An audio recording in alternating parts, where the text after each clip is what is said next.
Hey, what's up, guys? My name is Isaac Sainceros. I'm from El Paso, Texas, and I recently underwent a cardiac ablation for SVT and ventricular tachycardia. This started in November. Um, I got COVID in October, and I was quarantined for a while. It took me about 3 weeks to get um, over being positive. So I was positive for about 3 weeks. Um, as soon as I was negative, I had to go and pick up some items at one of the other properties, and um, that's when I first felt the palpitations. I felt the dizziness, shortness of breath, and I'm not gonna lie, it freaked me out. I know how to check my own pulse. I also have an Apple Watch Series 5, and right away I turned to my watch. I mean, it was right there and ready. Checked my pulse, it was at 250. I didn't believe it. I went to check my radial pulse, it was absent. Um, checked my brachial, and it was absent too. So I checked my carotid pulse, and sure enough, I was at right around 250. Um, so I just kind of sat down, bared down for a while, and yeah, converted. Um, I'm not gonna lie, it was a pretty crazy experience. Going from 0 to 1,000 on your heart rate is pretty crazy. So after that, I started talking to my doctor, trying to get a referral to a cardiologist. So fast forward, get an appointment with my cardiologist. He pretty much told me, "No, if that was true, you'd probably pass out, man." And part of me was like, "Well, maybe he's right. Maybe I wasn't. Maybe it was a fluke." But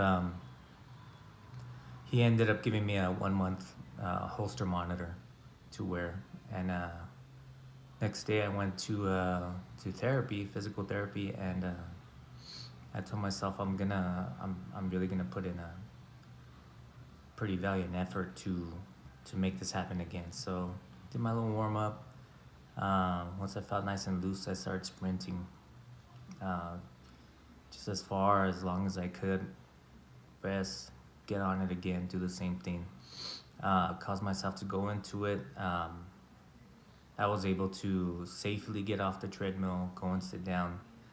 I pressed a little button on the phone that they gave me, recorded my symptoms, sat there, um, again with the palpitations, shortness of breath, dizziness, and I pretty much felt like I was gonna pass out. Um, and then they started calling me, "Hey, you need to go to the ER," and I was like, "No, I already passed. I'm good. I'm fine. It'll be all right." So pretty much told me to come in the next day. I went in, and he had already sent the ECG tracement from the Holter monitor to the EP, who called him while I was in the room and pretty much told him that I was a perfect candidate for ablation. So yeah, I met with him. He pretty much told me that this is minor league stuff. This is not open heart surgery. This is a very common procedure, outpatient. Usually deals with 4 punctures in either the vein or the arteries in your groin. They go up into your heart. When they're actually in your heart, they actually use computers and cameras and stuff to kind of pinpoint where it is. They ablate it. They try to put you into that rhythm again, and if they're able to, they know that they haven't successfully gotten the ablation correct. So then they have to go in, possibly like in my case, they went into the right side, ablated. I was still going into VTAC, So they actually went in through the left side and hit it from the left side also. And after that, it was successful. Um, I was in there for about 4 hours. I was under general anesthesia. Um, Everything that they did, they made me very comfortable.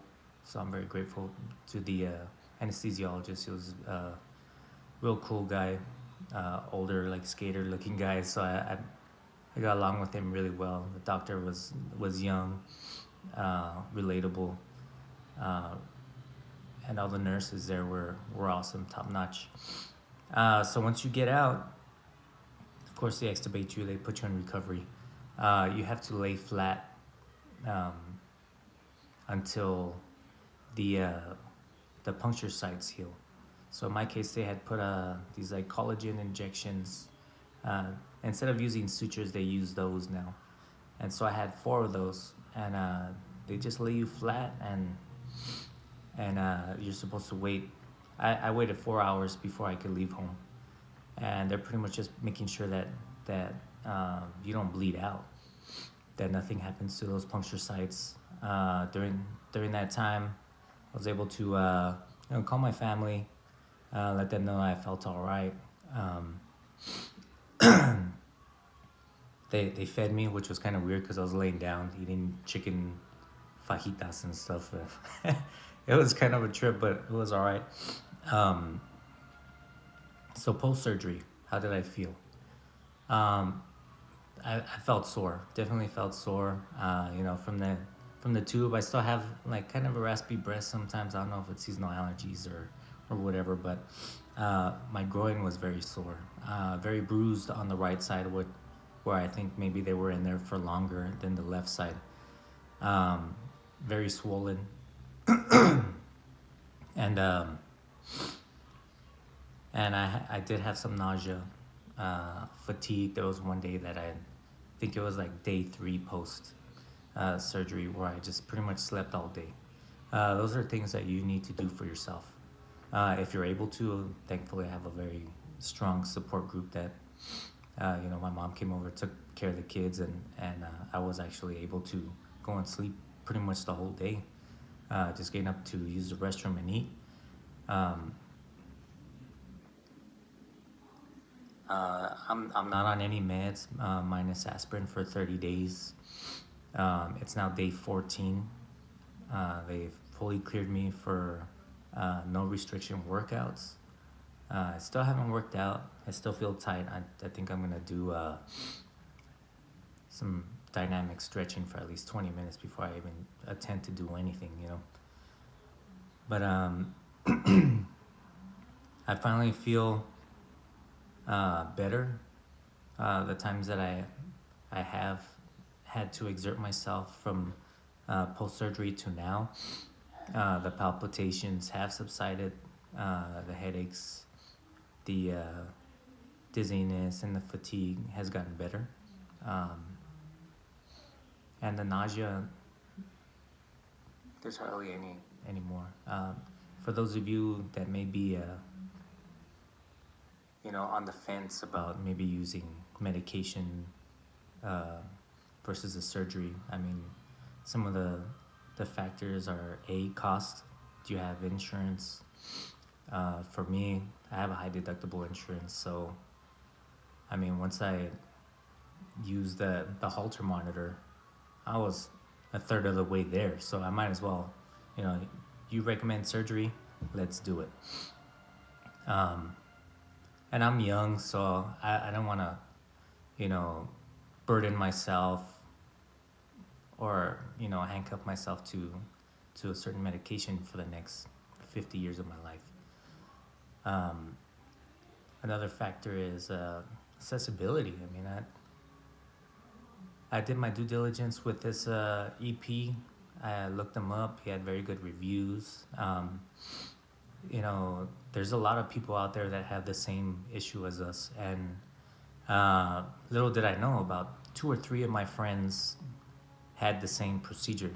They all said, it's great, man. I haven't had any issues. There was one guy that said after 15 years he started having issues again that might require surgery again. But I mean, from now to 15 years, if you don't have any problems, that's beautiful for me, in my opinion. Um, and one other guy actually had the surgery with the same EP and no complications. So it was very it's very surreal, that some of your peers and even your work peers can have the same issues, have the same doctor, and hopefully you can have the same outcome. Um, I'm available through YouTube or whatever if you guys have any information. Again, this was a pretty crazy experience. I'm glad that it's over. This is day one of my, uh, I guess, my exercise regimen post surgery. I'll have my Apple Watch. If I have any kind of weird stuff, I can post again. I might do another like a 4-week post surgery review on my my exercise regimen, how I'm feeling, and if you guys have any questions at all, feel free to reach out, post a comment, and don't worry, man. It's very common. It's very I mean, it's outpatient procedure now, so don't worry about it. Be strong, and don't be afraid to seek help. All right, I'm out.